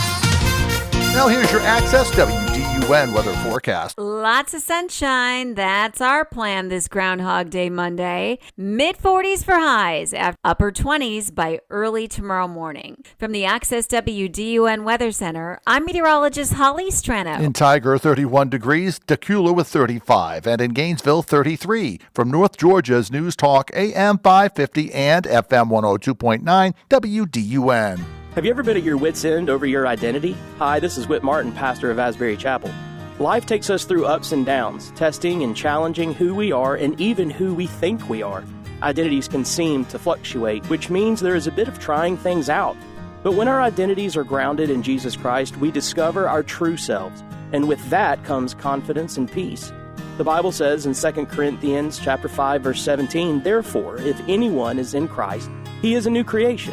The old has passed away, behold, the new has come." To be in Christ means to find ourselves through God and not through anything else. Not through interests, hobbies, passions, or desires. To be in Christ is for something new to come, something that is from God. I invite you to search God's Word and see that God has more for you than who you think you are. And let God reveal to you who you are in Him. And that is Wit's End. Asbury Chapel invites you to learn more by joining us at 758 Main Street or visit asburychapel.net for more info. It's the Martha Zoller Show, presented by Gainesville Mechanical, from the Northeast Georgia Health System Studio in downtown Gainesville on AM 550 and FM 102.9 WDUN. It is the Martha Zoller Show, and I was just like trying not to just fall over laughing because there's this new profile of Gavin Newsom that is in Vogue, fashion magazine. Let's just get this out of the way. He's embarrassingly handsome. His hair is seasoned with silver, at ease with his own eminence. Oh, Lord. It goes on, but I just don't think I can stand it. Steve, are you at ease with your own eminence? You're fantastically handsome with silver flecks in your hair. This is what they're writing about Gavin Newsom. He's the Ken doll, right? He is the Ken doll. Candidate. He is. When 18% of the country's home health billing comes out of Los Angeles, a doctor has been caught with $120 million in a single year claiming to oversee 1,900 patients. And it goes on and on, the fraud they're finding in California. How are you on this snowy day? Is that an article you're reading from? Or yeah, it's in the Vogue magazine. And then I have to look that up. Yeah, that's really great. And then there's a couple things Yeah. I'd say about Gavin Newsom. First of all, I do know Gavin Newsom. I've met him a couple of times, and he and I were on the Bill Maher show about 10 years ago together. You know, the guy is very much Clinton-esque. He reminds me of Bill Clinton. He's very charming. Yeah. I like him personally. You know, and he's good looking, he's dapper, but he's completely wrong on every issue. He's been a complete disaster as governor. And so, I think there is a, decent likelihood that he could be the Democratic nominee for 2028. After all, California is the largest state in the country, and he's the governor of the state. But what is he going to run on? I'm going to make America look like California? God forbid. I mean, California has lost more people over the last 8 years than any other state. People are leaving. The cost of living is the highest in California history. No state has less affordability than California does. I could go on and on with his failures. Giant deficit, big tax increases. So, but I do not take the guy lightly. I mean, as I said, he's very much like Bill Clinton, very charming. So, Scott Bessent, who's like my favorite member of the cabinet, he has been going around talking about the economy. I think we have to be careful that we're not sounding like the Biden administration, that you just don't understand how good things are. I know. We got to be careful of that. But in the Wall Street Journal, your old employer, right? Are you still with them? Wall Street Journal? I contribute. Okay, in the Wall Street Journal today, they say the housing market is tilting toward buyers. And that's the first good news I've seen in the housing market in a long time. Wait, they said what about the housing market? It says it is tilting towards buyers. Yeah, right. Yeah. Well, I saw it's getting that, by better the for way. buyers. My wife and I have been trying to find a place in Florida for the last 5 or 6 years, because I'm getting up there in age, and we'd like to have a place we can go to in the winter, especially like today, because I'm in Maryland, and right now our temperature is 20 degrees. Although it's beautiful, actually. It's a winter wonderland out there. But anyway, my point is, we've been looking for 6 or 7 years, and we just have not been able to find anything we could afford in Florida, because the housing is have doubled in price in the last. Now that's partly because they've had a great governor, right? Yeah. And DeSantis, and they have low taxes, great services, et cetera, et cetera. So, a leveling off of those price increases. The prices have started to come down a little bit. We're getting ready to pounce if we can find something we can afford. Because the prices are high and the interest rates are high, and that's a bad combination. Well, but the funny thing is, I keep hearing these young people talk about how high interest rates are. I think I'm a little older than you, I think, but when I, was in my 20s, when I first, the mortgage interest rate hit a high of like 15%. Yeah, mine was 13. So when people complain about 6.5%, 7% mortgage rates, I'm like, what are you talking about? But even when I bought my first house, we paid an 8% mortgage rate. So I do think we could see interest rates come down a little bit. but I don't think they're going to come down a lot. I mean, I think you're going to see maybe 6% mortgage rates, which would be, historically actually pretty low. So, listen, I am so frustrated actually because as I look at all the economic indicators, they're very strong. We have a economy that might have grown by as much as 5% in the fourth quarter. We're off to a good start in 2026. I know that people, that employment is down, but that's mostly because there's a lack of supply of workers rather than a lack of jobs. One interesting thing, by the way, I just read this morning, Martha, and for the first time ever that the Bureau of Labor Statistics have been watching this data since like the 1970s, people with like associate degrees that get a skill are making more money than college graduates. Yep. Amazing. So if you can become an electrician or a carpenter or a nurse or some kind of skill that employers need, a mechanic. I mean, mechanics are getting so much money, it's unbelievable.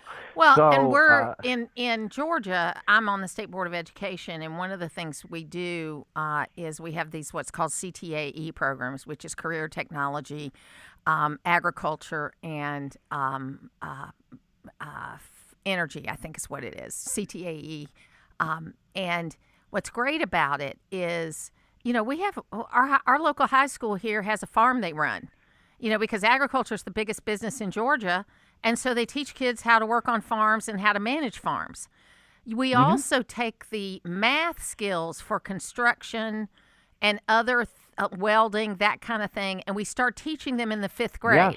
So so by the time they get to high school and they get exposed to these career technology for the first time, they'll know a little bit about it because, mom and dad want you to go to college, all right? So we have to re-educate ourselves too. Exactly. But I agree with you 100%. People say, well, gee, I don't want to just grow up to be a mechanic. And the thing that people have to realize is, if you become a mechanic, you understand how things work, and let's say you work 5 years as a mechanic, then guess what? You could own your own mechanic store. You could start your own business. That's how so many successful people started out. And then you start a business, and you maybe start with 2 or 3 people, and then it grows, and then you have 10, and then you have 20 employees. So you're running a company, but you can't run the company if you don't know how to do anything. Right. Right. It's so true. So I think we're in a good place. I do think that there is this group of people that aren't feeling it. And, it came to me, I was doing this fundraising thing on Thursday for my sister's place, which is a homeless shelter for women and children. And I was saying, I would argue there's no more bad news out there than there ever has been, as we just know about it. And so we feel like we have to do something about every problem in the world. Well, you can't do something about every problem in the world. What you need to do is find something in your own backyard and your own community, make it meaningful, help. And if we all did that, then the world would be a better place. Amen to that. I love that message. And look, I think I want to make one other last point, and then I go to Ron, which is that I think Trump made a mistake in Minneapolis with the sending the ice in the deep. But the good news is, he is pivoted now. Yes. And he said, look, we're not going to send ice into cities that don't want us. And there's an old saying, you can't help someone who doesn't want to help themselves, right? And if Minneapolis wants to, if the voters there want to allow their city to be overrun with crime and criminals, and I'm not so sure it's the federal government's job to do that. And so what we need to get back to is what's popular with voters, which is deport criminals, people who are actually committing crimes, and also we shouldn't be sending money to these states where you've got so much rampant fraud. Where they don't cooperate. My thing is, there's no difference to me between Tim Walz and George Wallace. George Wallace wouldn't enforce federal law of desegregating schools, and the federal government had to get involved. Okay, but the thing we've got to understand here is we're not having the kind of problems here in Georgia because we cooperate with ICE. Just this weekend, they rounded up 3,500 people in West Virginia. There wasn't one blip in the story because because they took care of it by working with local law enforcement to get these people. And they had warrants and that kind of thing. So I agree with you. I'm glad he's pivoted. And I got to tell you, they need to get to the bottom of whoever sidelined Tom Homan, because Tom knows how to do it. He did I it, love him. you know. I mean, he's he fantastic. knows, And, he has deported over 250,000. I don't know the exact number. Some people say it's a lot higher, but at least 250,000 criminal aliens.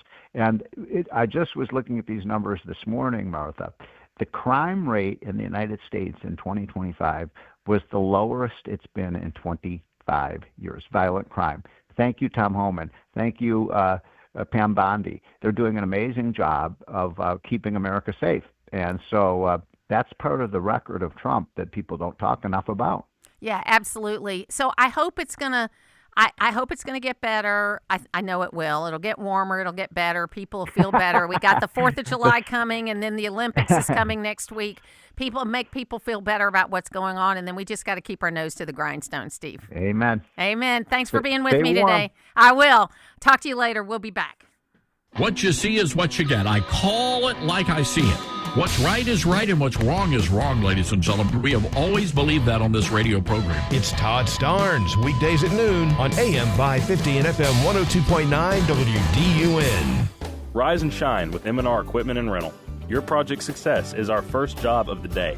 Whether it's landscaping, construction, or home renovation, we've got your back with our wide range of high-quality tools and equipment. We make starting your day easy. Simply pick your tool, choose your rental period, and get down to business. No job is too big or small. From saws to skid steers, we've got you covered and at prices that won't break your budget. Visit us at mnrrental.com. We're here to help you build a brighter tomorrow. When you have a problem with your roof, you want someone who can respond quickly, but also who knows roofing. That's what you get at Georgia Select Roofing. This is Chris Earls, and we do roofing right. Estimates are free, we can help you navigate your insurance claim, and we also offer financing. Check out our Google reviews and you'll see that Georgia Select Roofing offers the best service around. See us today at georgiaselectroofing.com or call us at 678-316-6899. Family owned and operated, Georgia Select Roofing has you covered.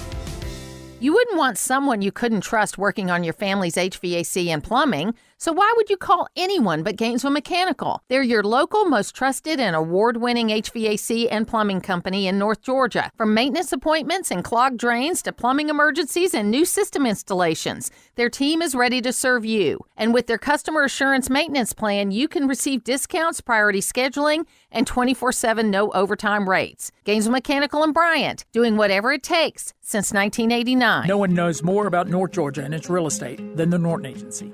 I'm Frank Norton, and we've been part of this region's fabric since 1928. We've seen 14 downturns and 14 upturns, and recently the profound changes in how people buy and sell real estate. We've learned to pivot, adapt, and re-engineer our company for our customers. You need Norton now more than ever. Call us at 770-532-0022 or look for us on the web at gonorton.com. Our family is serving North Georgia for 4 generations. Hey folks, Todd Starnes here. When it comes to keeping pests out of your home, Mark Turner at Select Pest Control has it figured out. As the name implies, you get to select whether you want their professional team to take care of those pesky pests, or if you'd rather do it yourself, visit their retail store on Brownsbridge Road in Gainesville. Since 1993, Mark and his great staff have offered professional service, products, and advice to North Georgia. Visit them online at selectpest.net, or better yet, stop by Select Pest Control today and tell them Todd sent you. Always here, always local. From the Access WDUN Hardy Chevrolet newsroom, one officer was killed, a second critically wounded during a shooting incident in Gwinnett County Sunday. Details at Access WDUN and coming up on North Georgia's News Talk. Use the Access WDUN Talk and Text line, presented by M&R Rental at 770-535-2911, and be part of the conversation. From the Northeast Georgia Health System studio in downtown Gainesville, it's the Martha Zoller Show on AM 550 and FM 102.9 WDUN. It is the Martha Zoller Show. So I read a really funny story about Dick Butkus, Logan, where he was going around to be signed for his college football contract before he was in there. And he was thinking, he's Catholic, so he was going to Notre Dame, and he was going to go to some other colleges. Well, Notre Dame did not have married housing. And he was already married. He got married right out of high school. And so he ended up going to Illinois because Illinois had married housing, and Notre Dame didn't. And then that started the kind of rich tradition of him there in Illinois. Of course, played football there in college, and then had a tremendous career. But they lost all the time, but he was fantastic. Yeah. Once he got to the NFL, he changed all that, though. Yeah, so, and I love him because he's one of those old school, really tough football players. Not that they're all not tough, but they care more about looking pretty now. Although Gronk doesn't. I was watching, I think it was the NFC playoff last week. Okay. And Gronk was on the panel, and he's just so funny. Gronk? Yeah, Gronk. He's so funny because I don't know. Was he a tight end? Yeah, he was a tight end for the longest for the New England Patriots. He was Tom Brady's, kind of favorite receiver. He was perfect for there. Tom Brady because they're both just football savants. Yeah, Tom is, as we know, he's got a little bit of personality. He's more kind of, laid back, I would say. But for Gronk, he is he wears his emotions on his sleeves. We'll say he's not afraid to get his opinion out there. No. So, and then over the weekend, the Melania movie came out, and I waited for the numbers to come out today because if you read a liberal-leaning thing, they said theaters were empty, it was a bomb, it was this, it was that. And when you look at the box office, it was almost $8 million, which for a documentary is huge. Right. I mean, it's like, no, it didn't make it the money back yet that they put into it, but I'm sure Amazon's going to probably leave it in the theaters for a few weeks, and then it'll be available on Prime, and then they'll make their money on it then. But I want to watch it. But it was a documentary, and they said they did great with that. But we are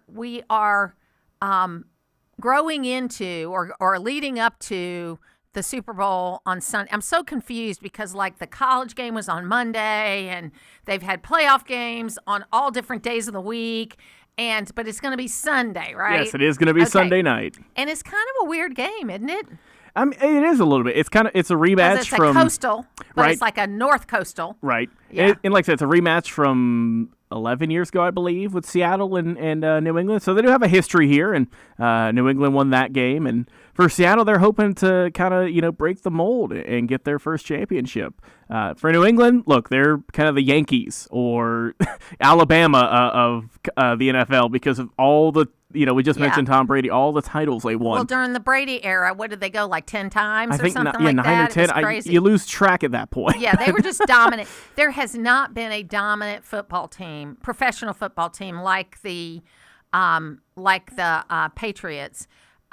Since, I think, the Miami Dolphins, way before your time, but the Miami Dolphins went 3 seasons undefeated, or maybe it was 2.5 seasons, and then they lost one game in the third one. But They were so dominant that it was oh God, we're playing Miami this week. Yeah, we're going to lose. It's tough to make those dynasties. The Chiefs had a really good run for a couple of years. They won, I think, back-to-back, and they won 3 and 5, something along those lines. So they had a good run, but we don't see the dominance like you saw the Patriots, who just kind of ran through all the 2000s. So and I did watch a little basketball while I was off. Okay. I generally don't watch basketball, but I do look at it as what fills the time between the end of college football and when pitchers and catchers report. Right. Because I don't really love it. But what was nice about it is I happened to get the last 3 minutes of a couple of games while I was waiting for the golf to come on, because I do watch golf. They're doing the California swing right now, so the weather's beautiful. Oh, yeah. It's great, all that stuff. Looks like they've had a lot of rain in California because everything was green and lush and didn't look dry, not like last year when, there were fires everywhere. So all these players are coming back over from LIV. Koepka was playing in the tournament this week, and he's trying to earn his PGA card back or something like that. I think that's what a lot of them are doing.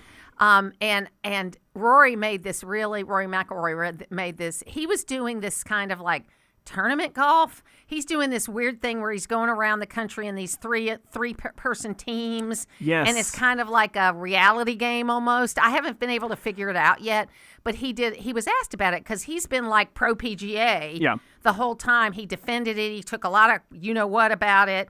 He was criticized. He turned down a couple of offers from LIV, which were very, very lucrative. Oh, yeah.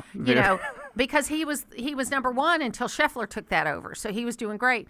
But he just said, look, the subtext was the PGA's the best. That's why they want to play here. But he was saying, hey, he's a great player, and so he'll work his way back. Yeah, with Rory, he has, I believe it's him and Tiger Woods have kind of partnered together to make the TGL is what the initials are for it, which is like a Top Golf, but also virtual golf simulation. It's very odd and weird. And I know Atlanta has a team. So that's good to see. But well, and they've made a lot of money off of these kind of weird little reality shows that they've done. Like they did one on Netflix, and there's one that you can watch that comes up on my free stuff on Roku that has the big name golfers in it, and it's like looks like they're having a good time. Yeah, and I like that because typically with golf you don't see a whole lot of personality unless you follow the sport. Yes, and you got to have something like, because a lot of other sports are doing that now. You see the NBA, they market their players really well. The NFL does it as well, but it's good to see that golf, and also I think NASCAR in the last year or so, that they have really tried to push, hey, here's who our drivers or golfers are. Let's have you, the fans or maybe new people getting into the sport learn about these players or whatnot, and you can learn a little bit more about them and start to maybe, care more about the sport itself, which always helps. So Tiger Woods turned 50 this week. Golly. Can you believe that? Holy, He's time flies. dating Donald Trump Jr.'s ex-wife. Yes, I do remember that. Which is really interesting, I think. And, it just goes to show you, I guess all these people just kind of, hang out together. It's like if you live, it seems like there's this Florida ecosystem where people live in these really expensive areas of Florida, whether it's, it's Naples or it's Palm Beach. The original was Palm Beach. And then all these golfers, even the foreign ones, all live in Florida in the winter. Okay. So it's like this ecosystem of really wealthy people that get together and hang out with each other. And like I said, Florida's great. There's a whole lot to do down there, and you can see why they're moving there, and sunny weather for the most part, except for the rainy season, which can be rough, but overall great weather and awesome courses as well to play golf. So look, I tried to catch up on all the stuff I missed last week, but of course it's going to take me several days to do that. I am going to record with Greg Dolezal on Wednesday before the show, and we'll probably play it on Thursday, just for him to kind of explain the ins and outs of what happened with the raid in Fulton County and what they're hoping to accomplish with that, because Greg's in a different place than I am.